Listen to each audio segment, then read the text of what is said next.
Buenos días, mis queridos hermanos. Nos ha tocado nuevamente volver al sistema que por casi un año lo tuvimos debido a esta situación tan complicada, tan dramática que es la pandemia que, sobre el coronavirus. Y bueno, el Señor permite estas cosas para bien de unos, para mal de otros. Lo importante para nosotros como cristianos es que nos mantengamos firmes, confiando en que el Señor ha de hacer su voluntad en su soberanía, ya sea que nos lleve, o ya sea que nos enferme, o ya sea que no nos pase nada. En estos días, todos los ecuatorianos tuvimos que ir a las urnas y tuvimos que decidir sobre un candidato u otro. La mayoría de los ecuatorianos y nosotros en la iglesia y los cristianos en general decidieron por varias razones por cuál candidato votar o tomar la decisión. No voy a cuestionar por cuál lo hicieron. Yo tenía mi candidato, ustedes tendrán el suyo, no importa eso. Pero sí pienso que una de las razones o de las mayores motivaciones para tomar la decisión de votar por uno o de otro fue cuando hemos venido analizando, tanto cristianos como no cristianos, cuál de estos dos candidatos cumplían con esa expectativa de ser un poco honestos, creíbles en sus ofertas, pero sobre todo aquellos candidatos que no se dan tanto a la corrupción. Por más de 20 años hemos venido escuchando cómo el país se ha hundido moralmente, éticamente y económicamente. ¿Sí? Es desmotivante, abrumadora las noticias sobre la inmoralidad y la decadencia que existe en Ecuador y en casi todos los países de Latinoamérica. Unos más, unos años, otros menos, otros años. Esto me hace pensar un poco acerca de una situación que se vivió hace muchísimos años, 2000 años atrás, y que está registrada en la palabra de Dios en una carta que le escribió el apóstol Pablo, porque también tuvo que vivir una situación muy similar a la que quizás nosotros estamos viviendo ahora.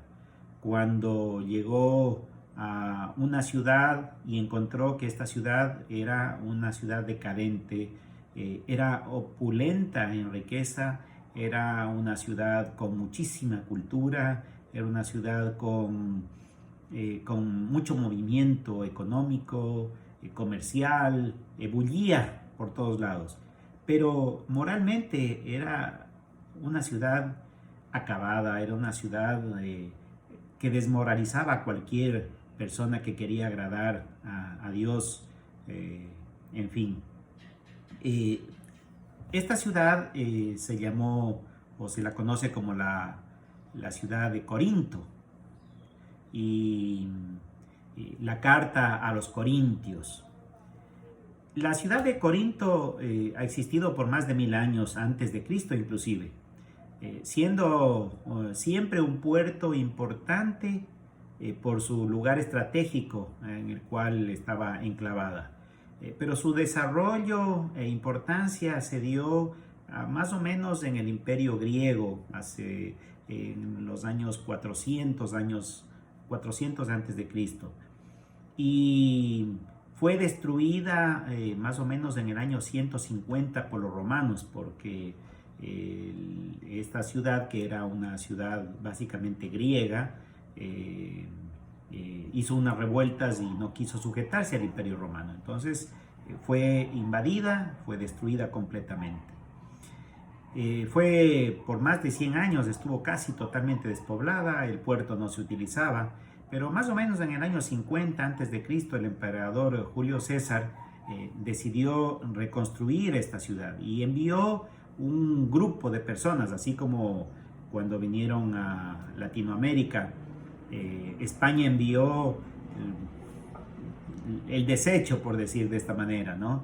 Envió sus siervos o las personas que estaban fieles a la corona, pero para que sea poblada por toda la escoria, los presos, por toda la gente pobre, en fin, que se podía arriesgar a venir sin paga alguna y hacerse tremendo viaje, porque habían unos riesgos gigantes para llegar a Latinoamérica y llegar a quién sabe qué, a conquistar un mundo que no conocían, comida que no conocían, animales y plantas que no conocían, en fin, entonces era tan riesgoso que nadie quería venir si no se les pagaba. Entonces, ¿quiénes vinieron? Pues los desesperados. Así fue como Julio César reconstruyó la ciudad de Corinto. Envió gente de lo peor, esa gente desesperada. Se llamó la colonia Julia Corintia. Pero a través de los años esta ciudad comenzó nuevamente a reflotar y esta ciudad comenzó a hacerse nuevamente un puerto importante. Entonces tenía gente que iba y venía de todas partes del mundo romano, del mundo griego, del mundo oriental, y era una ciudad, era un puerto de paso, era un puerto comercial, porque por ahí también ingresaban las mercaderías hacia adentro del continente, pero también al mismo tiempo era un puerto como decir una gasolinera, es decir, llegas, te abasteces, pasas un tiempo ahí, descansas, reconstruyes tu barco y continúas el viaje. Entonces esta ciudad se componía por aquellos que vivían, nacían ahí y por gente que iba y venía. Entonces culturalmente esta ciudad tenía muchas influencias de muchas partes del mundo y por ende no tenía una convicción propia, una identidad propia, ¿no? Era una ciudad, a veces me hace recordar un poquito a Santo Domingo, una ciudad fundada por colonos, por gente de paso, por gente que vino sin principios, sin conocimientos, sin estudios y agarraron lo que querían. Entonces, solo a través de los años Santo Domingo ha ido tomando una identidad, una forma de ser, pero han pasado muchos años, una ciudad sin una convicción propia, sin como decir, un distintivo propio. Y a esta ciudad es la que llega en el siglo I, en el año más o menos 40 y pico, 45, 50, llega el apóstol Pablo de Tarso. La visita por primera vez, ¿no? Y se llega a Corinto y se queda por 1 año y medio fundando la iglesia de Corinto. Y después de un tiempo escribe la primera carta a los Corintios. Esta ciudad fue la capital de una provincia romana muy importante hasta el año 520 más o menos, y fue destruida por un terremoto.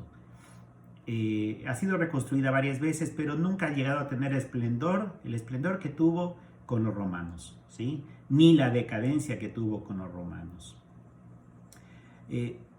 Esta ciudad de Corinto se caracterizó por la difusión del arte, las pinturas, las esculturas, porque tenía muchas bases griegas, ¿sí? Los griegos eran muy dados al estudio, a ser muy perfeccionistas, muy estudiosos, muy en las artes, les encantaba, ¿no? Entonces se encargaban de hacer esculturas de mármol, de bronce, y también utilizaban mucho el barro, de ahí que es famosa por las jarras de terracota, y se exportaban a todas partes del mundo, se llevaban a todas partes del Imperio Romano.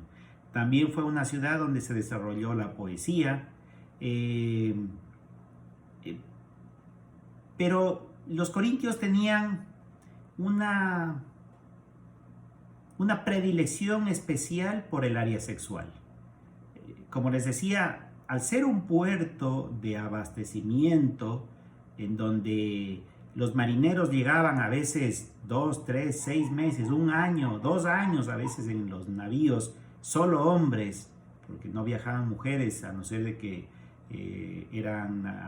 sean navíos que expresamente llevaban gente de un lugar a otro, que eran viajes cortos, en donde iban las mujeres. Pero cuando los comerciantes, los que comerciaban en el reino romano y con otras partes del mundo conocido en ese tiempo, pues eran marineros, eran hombres que pasaban meses de meses y a veces naufragaban, pasaban en islas, eran recogidos y pasaban quizás hasta años sin ver una mujer.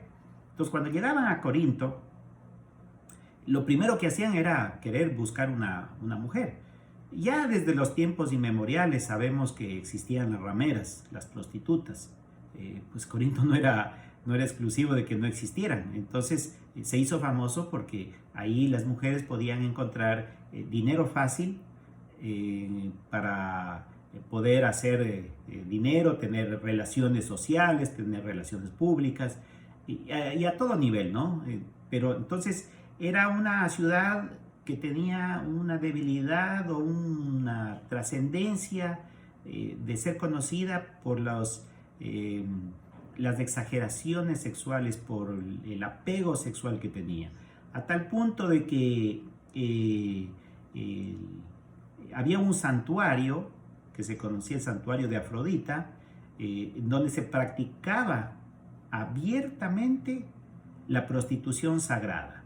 Había más de 1000 esclavas heteras dedicadas a la prostitución sagrada. Es decir, que posiblemente se emborrachaban los hombres, inclusive se drogaban con algún tipo de droga y tenían relaciones sexuales con la diosa Afrodita a través de estas esclavas, ¿no? Y esta práctica no solamente se desarrollaba en los templos, sino que era una práctica en toda la ciudad, era muy común en toda la ciudad. El emperador Adriano la embelleció bastante y alcanzó gran prosperidad. Pero esta opulencia que tuvo hasta el año 500 o 400 después de Cristo fue tal que comenzó a decaer demasiado esta ciudad y se degeneró a tal punto de que comenzaron a entrar a robar y la ciudad desapareció luego por el terremoto, pero siempre fue saqueada. Entonces, ahora quisiera hablar sobre el trasfondo histórico bíblico de este libro, de la Carta de los Corintios. Sí, ya hemos visto o sabemos algo sobre la ciudad, el estado o la ciudad, la provincia de Corinto. ¿Por qué es tan importante? Porque si no, no vamos a entender algunas de las cosas que se mencionan en la carta que el apóstol Pablo menciona.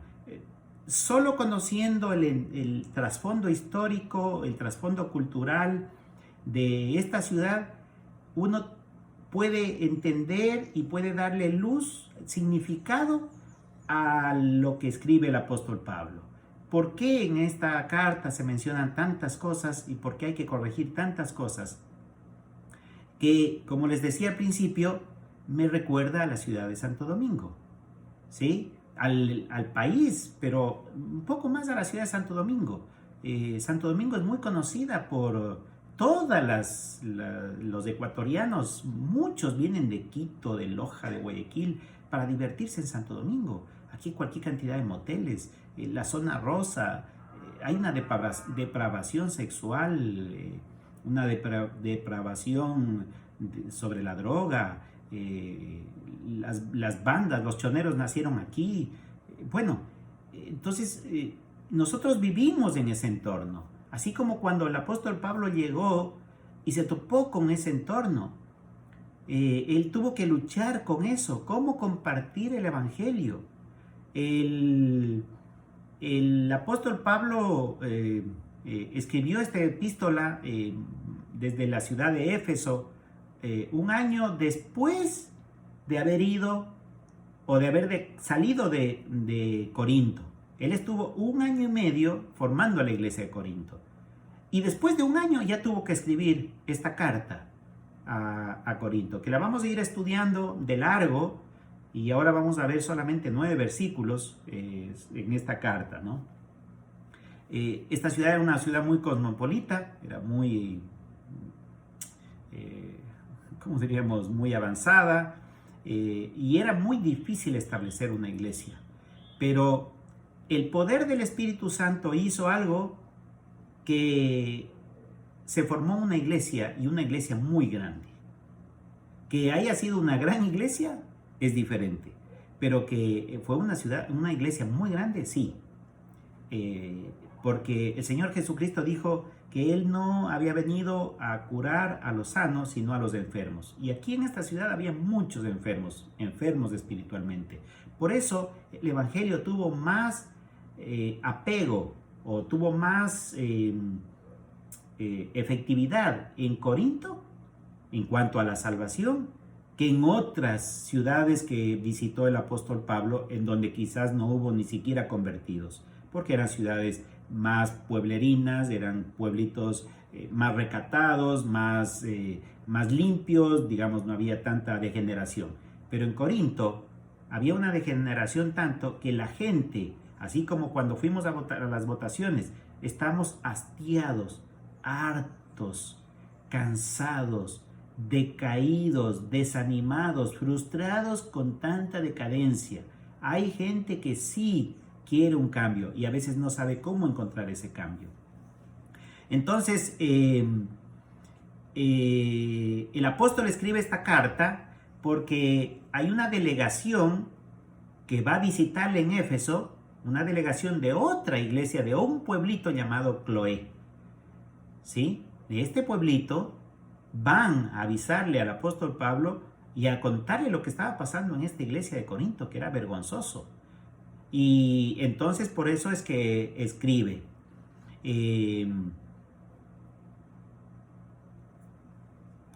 Los cristianos corintios llegaron a tener muy mala reputación, hasta entre los gentiles. Eso se puede ver en el capítulo 5 de la primera carta de Corintios, sobre todo por su inmoralidad. Estaba llena de filósofos, por eso el apóstol Pablo dice que él no fue a Corinto con sabiduría humana. Esto está en 1 Corintios 3, del 1 al 3. Dice exactamente, de manera que yo, hermanos, no pude hablaros como espirituales. Perdón, 1 Corintios 2, 1 al 3. Así que, hermanos, cuando fui a vosotros para anunciaros el testimonio de Dios, no fui con excelencia de palabras o de sabiduría, pues me propuse no saber entre vosotros cosa alguna, sino a Jesucristo y a este crucificado, y estuve entre vosotros con debilidad y mucho temor y temblor.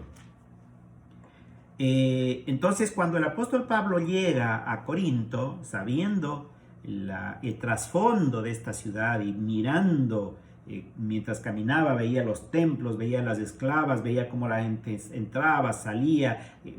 En Corinto era normal ver mujeres desnudas en la calle o con unos velos transparentes, los hombres con velos transparentes, hombres con hombres, mujeres con mujeres. Bueno, la inmoralidad era terrible, tomando, drogándose, en fin. Entonces, cuando él llega a esa ciudad, dice, ¿de qué me sirve todo lo que yo sé si no les voy a poder convencer con mi palabrería? Esta gente no escucha razones algunas. Entonces, por eso dice, yo llego a ustedes y me propuse, dice en el 2.1, me propuse no ir con excelencia de palabras o de sabiduría. Y se propuso solamente predicar del Señor Jesucristo y de este crucificado. Y aún así, predicó con temor y temblor.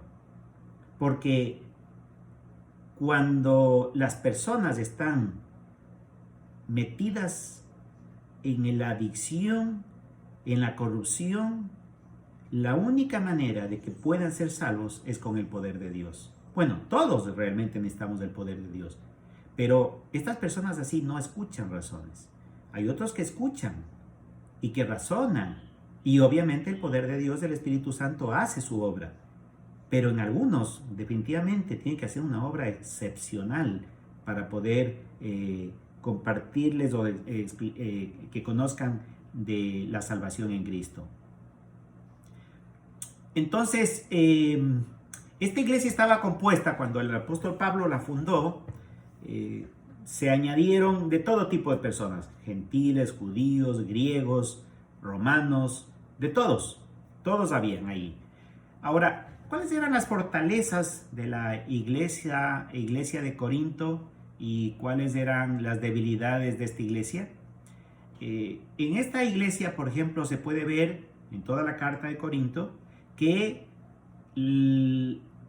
todos los cristianos o todos los que habían aceptado a Cristo obtuvieron dones de alguna manera, que de alguna manera Dios permitió que estos afloraran espontáneamente e inmediatamente. Hoy en día, la gran mayoría, si no son todos los cristianos, tienen que explorar, descubrir su don.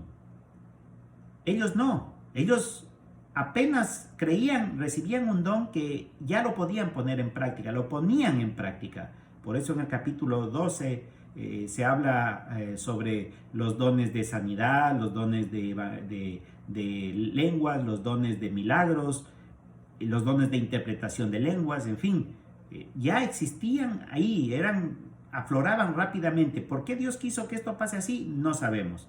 Pero quizás la razón es para enseñarnos a nosotros a no cometer los errores que cometieron los corintios. Otra de las fortalezas de esta iglesia fue tener al mismo apóstol Pablo predicándoles por 1 año y medio, enseñándoles.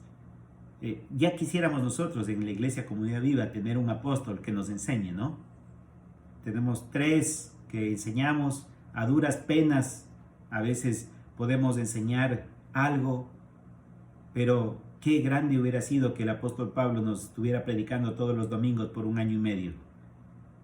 Esa es una fortaleza de ellos, porque quedó la base pura, quedó la base fuerte, firme de la enseñanza.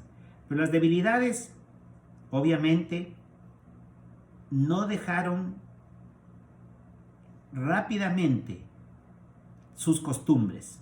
Se dejaron arropar, atrapar por el entorno. No les fue fácil salir del entorno. Como dice la palabra iglesia, significa una asamblea o un conjunto de personas en una asamblea separados. Eso es ser llamados, es ser santos, es ser separados del pecado. Estos corintios no pudieron separarse del pecado, mantuvieron el pecado ahí. Les faltaba amor, eran orgullosos, practicaban el partidismo, yo soy de Apolos, yo soy de Pablo, formaron contiendas, problemas de inmoralidad. Los líderes se interesaban más en el dinero que en el servicio, en comer antes que los otros, criticaban al apóstol Pablo. Bueno, hay tantas cosas que se van a ir descubriendo mientras vamos a estudiar la carta de 1 Corintios. Vamos a leer entonces ahora, pasemos, no les voy a dar muchas introducciones más porque esto lo vamos a ir viendo a través de toda la carta, voy a ir dando nueva información, pero vamos de lleno a lo que dice 1 Corintios capítulo 1, del 1 al versículo 9. Antes de eso vamos a orar. Amado Dios, Señor, gracias le damos por este día, gracias Señor por guardarnos, por cuidarnos, gracias Señor porque usted nos ha dado la oportunidad, Señor, de ser salvos, nos has permitido, Señor, a través de tu palabra y tu Santo Espíritu, conocer, entender y nos has cuidado siempre, Señor. Gracias porque has cuidado a esta pequeña iglesia de los horrores y terrores, Señor, del COVID, aunque algunos se han contagiado, pero ninguno, Señor, ha visto el dolor que quizás otros, inclusive tus siervos en otros lados han visto, Señor. Gracias por guardarnos. queremos pedir, Señor, que tú nos guíes en tu palabra. En el nombre de Cristo Jesús. Amén. Entonces, dice así la palabra del Señor. 1 Corintios 1, del 1 al 9. Dice: Pablo, llamado a ser apóstol de Jesucristo por la voluntad de Dios, y el hermano Sóstenes, a la iglesia de Dios que está en Corinto, a los santificados en Cristo Jesús, llamados a ser santos, con todos los que en cualquier lugar invocan el nombre de nuestro Señor Jesucristo, Señor de ellos y nuestro. Gracia y paz a vosotros de Dios nuestro Padre y del Señor Jesucristo. Gracias doy a mi Dios siempre por vosotros, por la gracia de Dios que os fue dada en Cristo Jesús, porque en todas las cosas fuisteis enriquecidos en Él, en toda palabra y en toda ciencia, así como el testimonio acerca de Cristo ha sido confirmado en vosotros, de tal manera que nada os falta en ningún don, esperando la manifestación de nuestro Señor Jesucristo, el cual también os confirmará hasta el fin, para que seáis irreprensibles en el día de nuestro Señor Jesucristo. Fiel es Dios, por el cual fuisteis llamados a la comunión con su Hijo Jesucristo, nuestro Señor.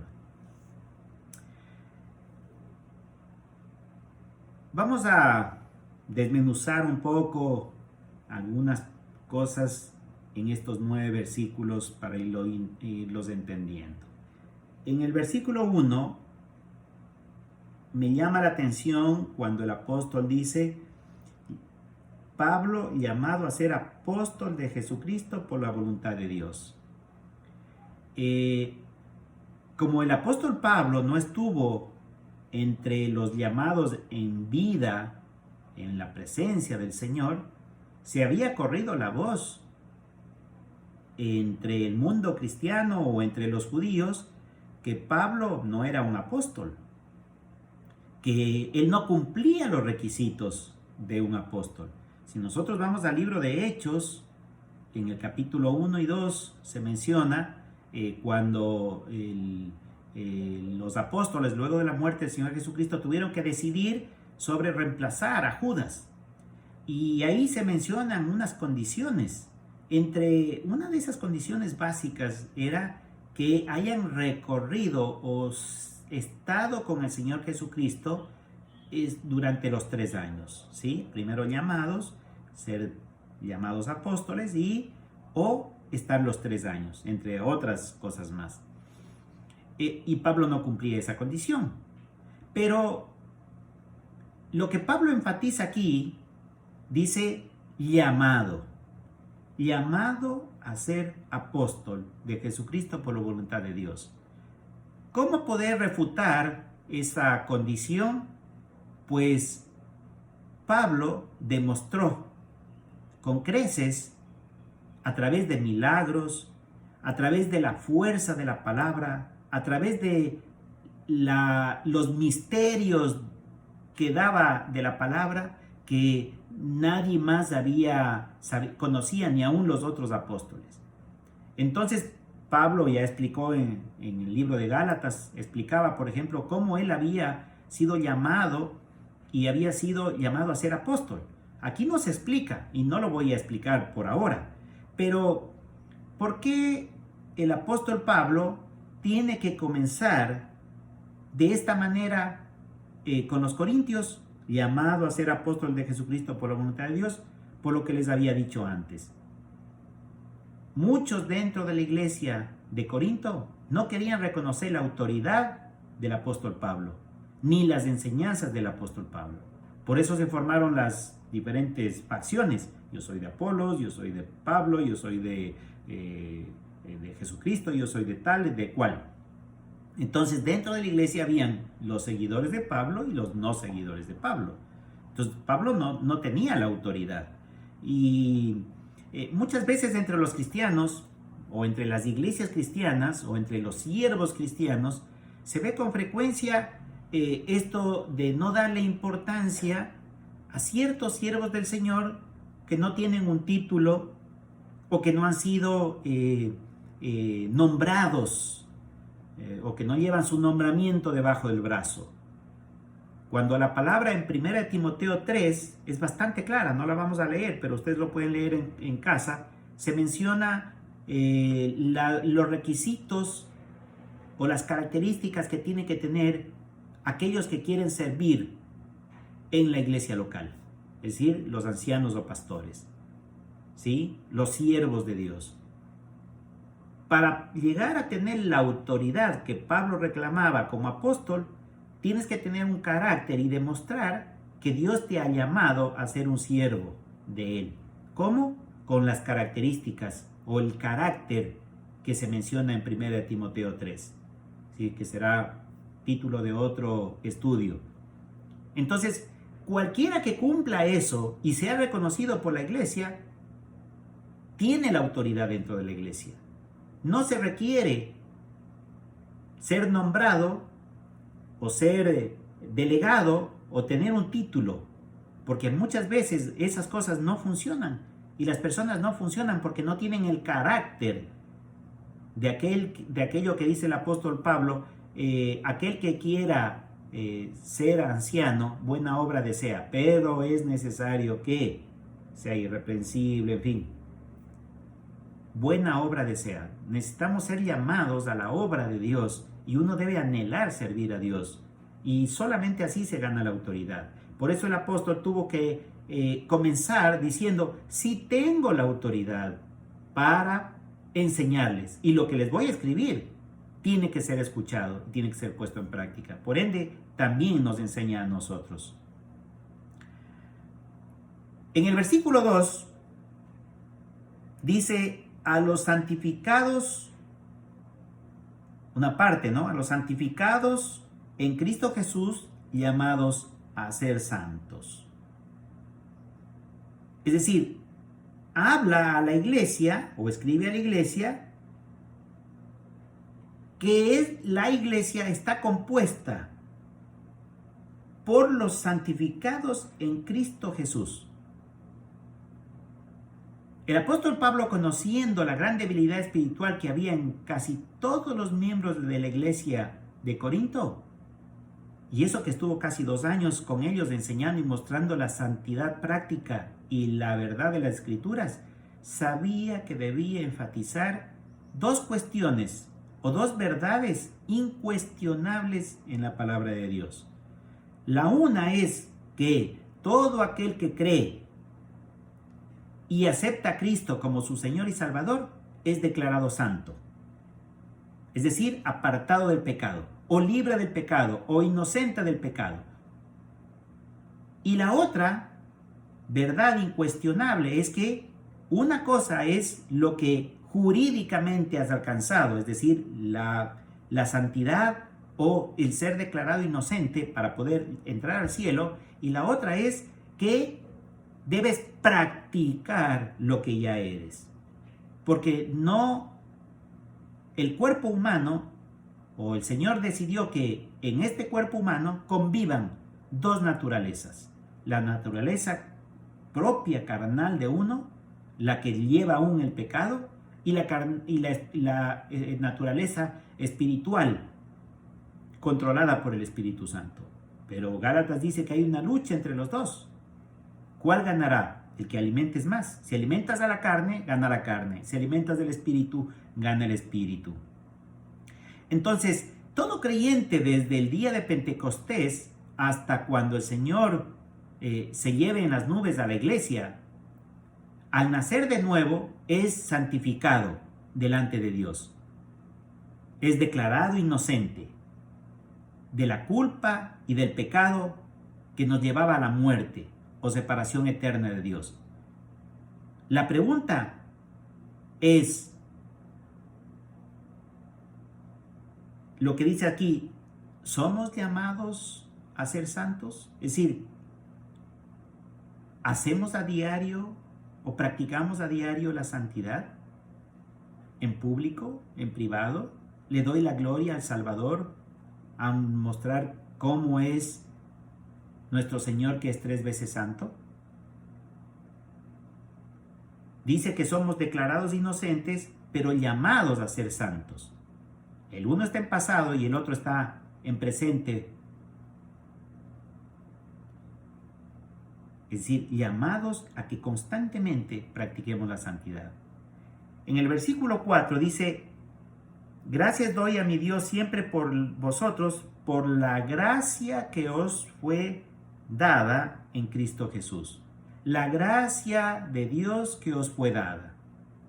Esta es una referencia que el apóstol Pablo está haciendo o recordándoles a los corintios acerca de la salvación que se alcanzó en el pasado de nosotros, pero en el presente de Dios, porque Dios no tiene ni pasado, ni presente, ni futuro, porque Él es eterno, ¿sí? Pero en el pasado nuestro, Dios ya nos dio de su gracia. Fuimos escogidos por su gracia. Fuimos salvados por su gracia. Fuimos justificados con su amor y su misericordia en Cristo Jesús, sin que lo mereciéramos, ni tuviéramos que volver a pagar otra vez por esa gracia de salvación eterna al perdonar nuestros pecados. En este sentido, el apóstol nos enseña a primero dar gracias a Dios por esta gracia que hemos alcanzado nosotros. Pero también debemos aprender a dar gracias por la gracia que han recibido otras personas, sobre todo en la iglesia de Dios, del Señor Jesucristo. ¿Sí? Por eso dice el apóstol, dice, siempre por vosotros, es decir, gracias doy a Dios siempre por vosotros. ¿Practicamos nosotros la oración de dar gracias a Dios por la gracia que otros han recibido? A veces somos muy egoístas, ególatras, o sí, egoístas, ¿no?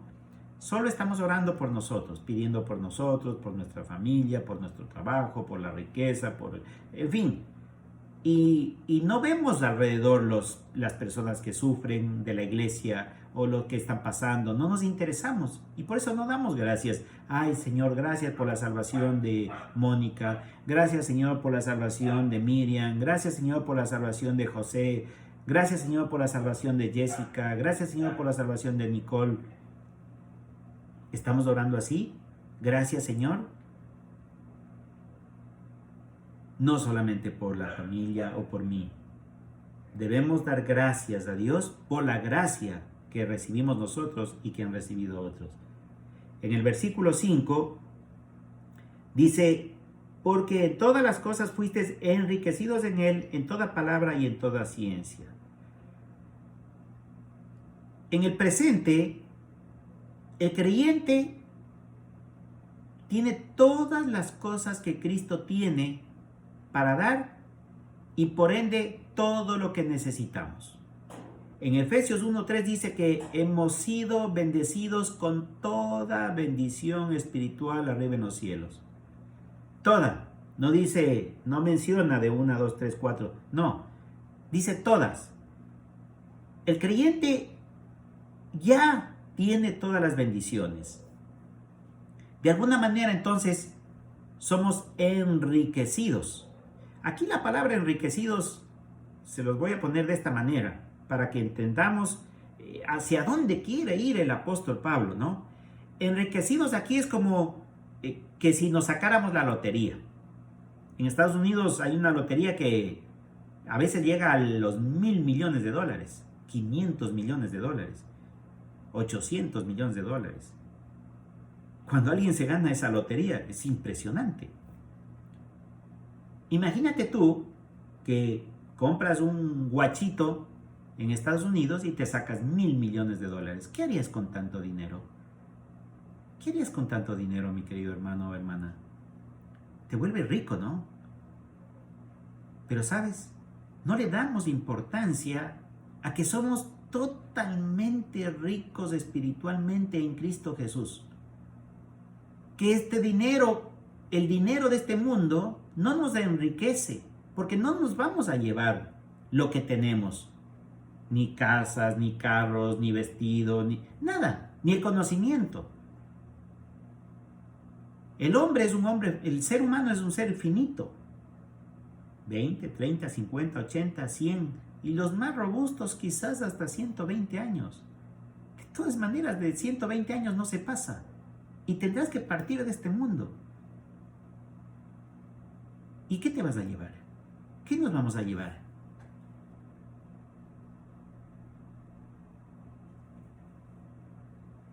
Recordemos que Dios nos capacita a través del Espíritu Santo.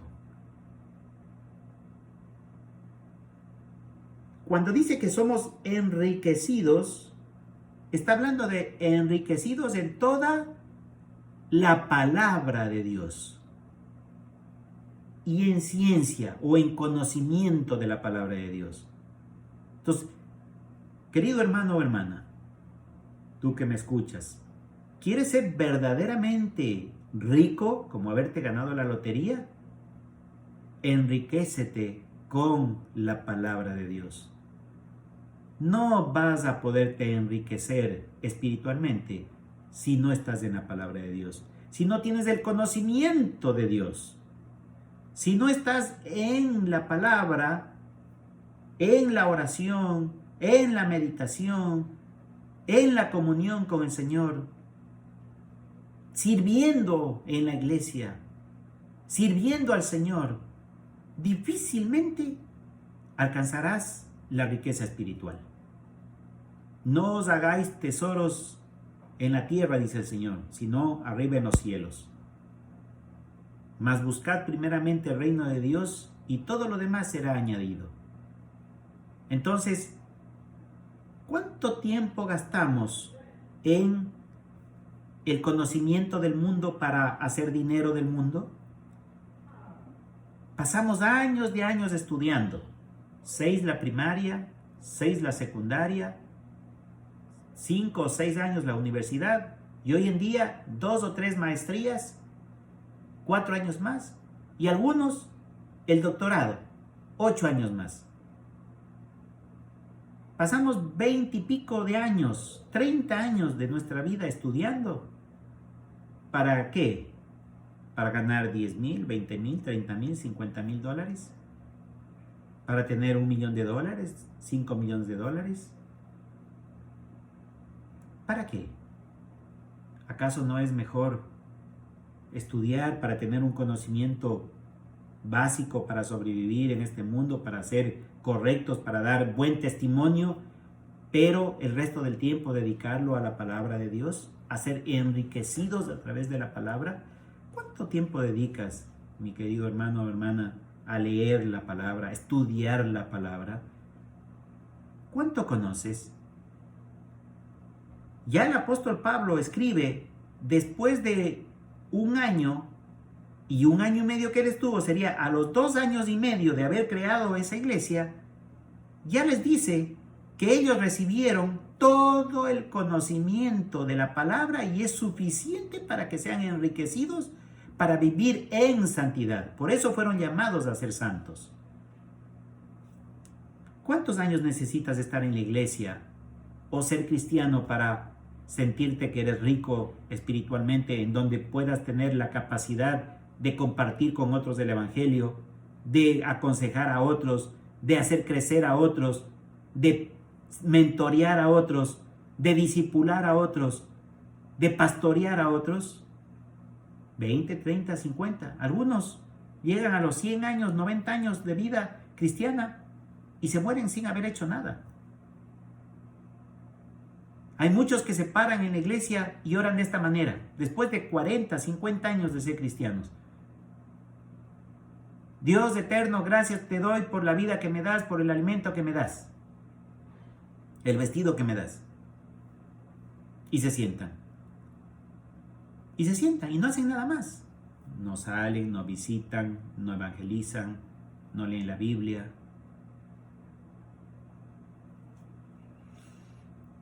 Versículo 7. Dice, de tal manera que nada os falte en ningún don. Aquí la palabra don se refiere en forma específica al don de la gracia. Mientras que las bendiciones del lenguaje o de la palabra y el conocimiento que vimos en el versículo anterior, en el versículo 5, se refieren o tienen el propósito primordial de evangelizar a los perdidos. Aquí los dones que recibimos todos los cristianos al haber aceptado a Cristo son para la edificación de la iglesia o construcción de la iglesia. Es decir, poner un bloque sobre otro bloque hasta formar un edificio. Pues tú eres un bloque, el otro es otro bloque, el otro es el cemento, el otro es el agua. Pero si no aportamos todos, no se formará nunca un edificio. Los dones son para la edificación de la iglesia. Y aquí el apóstol Pablo dice que ellos habían recibido casi todos los dones. Y en un estudio de la Biblia, cuando estudias la palabra de Dios, algún rato de dar el estudio de los dones, por lo menos has recibido un don. La diferencia entre los corintios y tú, mi querido hermano o hermana, es que Dios les permitió a los corintios que de forma espontánea e inmediata, cuando conocían a Cristo o a los pocos meses, pudieran poner en práctica espontáneamente esos dones. Mientras que nosotros en estos tiempos, nosotros debemos descubrir a través del estudio de la palabra, de la práctica de la palabra, debemos descubrir qué don tenemos para servir dentro de la iglesia, edificar la iglesia. En el 8 dice, el cual también os confirmará hasta el fin para que seáis irreprensibles en el día de nuestro Señor Jesucristo. Os confirmará hasta el fin para ser irreprensibles. La palabra confirmación aquí no es la tradición católica de la confirmación, luego de cuando los jóvenes deben ser confirmados para que puedan tomar la hostia. Aquí se refiere a que es ratificada la promesa que una vez dio el Señor Jesucristo cuando murió en la cruz, que todo aquel que en Él cree tiene vida eterna. Esa es la confirmación, hasta el fin. ¿Qué significa hasta el fin? Hasta cuando Dios me llame. Desde el día que yo acepto a Cristo hasta el día que el Señor me llame a su presencia, está garantizada la salvación eterna. Eso es confirmar hasta el fin. Pero esta confirmación de que somos salvos eternamente no puede quedar en el aire, solamente en el conocimiento. No puede quedarse solamente ahí, ya, sí, soy salvo. Hay una razón de ser, y ahí dice, para que seáis irreprensibles. Es decir, para poner en práctica la santidad. La razón de que Dios confirma hasta el fin mi salvación es para que yo no tenga que estar luchando de que ya perdí la salvación y que tengo que volverla a ganar, volver a hacer algo para ganarla. Sino que sabiendo que soy salvo eternamente, no importa si resbalo o caigo en el pecado, porque me resbalé.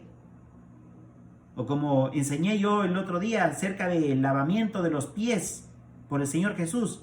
Nos embarramos los pies pues por el caminar en el mundo. El pecado siempre salpicará hasta los pies. Que no salpique hasta la cabeza, para que el Señor tenga que lavarnos desde la cabeza hasta los pies nuevamente. Ya somos lavados, dice Efesios, por la regeneración de la palabra de Dios. Somos lavados completamente con la sangre de Cristo.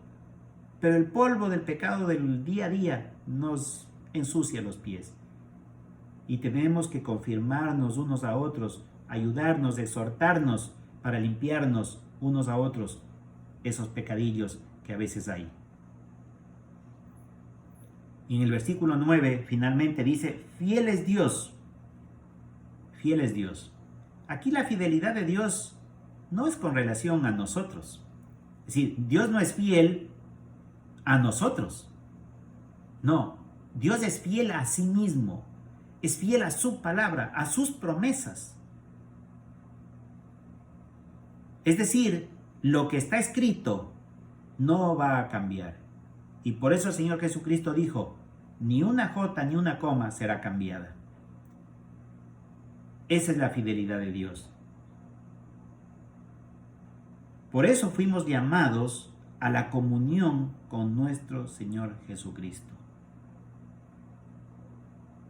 En esta porción de estos 9 versículos, quisiera sacar 4 aplicaciones prácticas para nuestro diario vivir. La primera es que hemos sido llamados a ser santos. El hecho de haber sido salvados y santificados delante de Dios no significa que tenemos libertad para pecar, como dice Romanos 6:1. ¿Perseveraremos en el pecado para que la gracia abunde? Y el apóstol Pablo dice, no, de ninguna manera. Los corintios, por su trasfondo cultural del entorno donde vivían y por lo que habían aprendido desde la niñez, no daban importancia al pecado. No entendían lo que significa ser llamados a ser santos. Para ellos la santidad era ser declarados inocentes, cristianos. Un título más que se les daba de autoridad y privilegios a través de los dones, pero no tenían responsabilidades o creían no tener responsabilidades. Los cristianos ecuatorianos a veces nos parecemos, y los cristianos santodomingueños lo mismo. Nos parecemos a los corintios. Nuestra forma de vivir cristiana a veces no compagina con nuestra salvación, sino que vivimos de una manera light, confundidos con el entorno. No nos damos a marcar de otra manera. No estamos llamados al pecado, sino llamados a ser santos. Entonces, primera aplicación práctica de este pasaje, llamados a ser santos. La segunda es llamados a ser enriquecidos espiritualmente por la palabra. La cultura occidental en la cual vivimos nos ha enseñado desde que nacemos hasta que morimos a darle muchísima importancia al enriquecimiento monetario y dedicamos horas y años de nuestra vida a obtener ese objetivo, tener dinero. El dinero, no entendiendo que ya somos más que ricos. Somos millonarios, como dije, ganados la lotería, pero no disfrutamos de esta riqueza porque esta riqueza es espiritual. Y hay que disfrutarla a través de la palabra de Dios, a través del conocimiento de la palabra de Dios. La palabra de Dios es el pan, es el aire que respiramos, es el agua que bebemos, es la que nos da vida y es la que nos hace ser santos. Mientras menos tiempo pasas en la palabra, mientras menos conoces de la palabra, menos rico serás delante del Señor y delante de la iglesia. Tercera aplicación práctica, llamados a usar los dones que Dios nos ha dado para la edificación de la iglesia. Los dones son como talentos naturales que nos permiten ser felices. Por ejemplo, si tú tienes la habilidad de la música, de ser un cantante o de ser un guitarrista, lo que sea, disfrutas. Y cuando lo haces y vives de eso, disfruta, realmente es tu disfrute. Y con eso inclusive haces dinero. Si eres hábil con las manos y eres un carpintero o un doctor, un médico, disfrutas lo que haces. Yo me pregunto, ¿por qué no disfrutamos del don que Dios nos ha dado? Si es un talento que Dios nos ha dado, que deberíamos explotarlo y disfrutarlo. Si yo tengo el don de evangelismo, debería disfrutarlo haciendo evangelismo. Debería ser feliz haciendo evangelismo. Si tengo el don de ser maestro, debería ser feliz siendo maestro y enseñando la palabra de Dios. Y así, o de misericordia o de servicio. Hay 11 dones. ¿Cuál de esos dones tienes, mi querido hermano? ¿Estás llamado? ¿Sientes ese llamado de servir a través con tus dones dentro de la iglesia? Y finalmente la cuarta aplicación, llamados a la comunión con el Señor Jesús. La comunión no es más que ese lazo que nos une con Cristo. Sí, hay un lazo. Sin ese lazo estaríamos separados de Cristo. Debe haber algo en común entre Cristo y nosotros que ya somos salvos. Si no hay algo en común, el lazo es la palabra de Dios. El Espíritu Santo es el pegamento. Es decir, lo que tenemos en común, tanto para dar como para recibir espiritualmente. Ese es el llamado a la comunión con el Señor Jesús. No buscar al Señor es como un matrimonio que cada uno vive lejos. El uno en Alaska y el otro en la Patagonia. Y de vez en cuando se llaman. ¿Tú crees que ese matrimonio sobrevivirá? No va a sobrevivir. Pues así es cuando tú no te comunicas con Dios. Cuando no tienes comunión con Dios. A través del Espíritu Santo o con el Espíritu Santo a través de la palabra. A través de la oración. A través de la meditación. A través de servir a otros. A través de edificar la iglesia. A través de obedecer la palabra. Llamados a la comunión con el Señor Jesús. ¿Tú estás en comunión con el Señor Jesús? 4 aplicaciones prácticas para que este entorno tan hostil, tan, como diríamos, tan degradado de Santo Domingo, del Ecuador, nos envuelva y nos hunda, nos alcance. 4 aplicaciones importantes. Llamado a ser santo, llamado a ser enriquecido con la palabra, llamado a usar los dones y llamado a la comunión con el Señor Jesús. Mi querido hermano y hermana, espero que la palabra llegue a nuestros corazones para poder crecer y ser enriquecidos. Que el Señor los bendiga. Amén.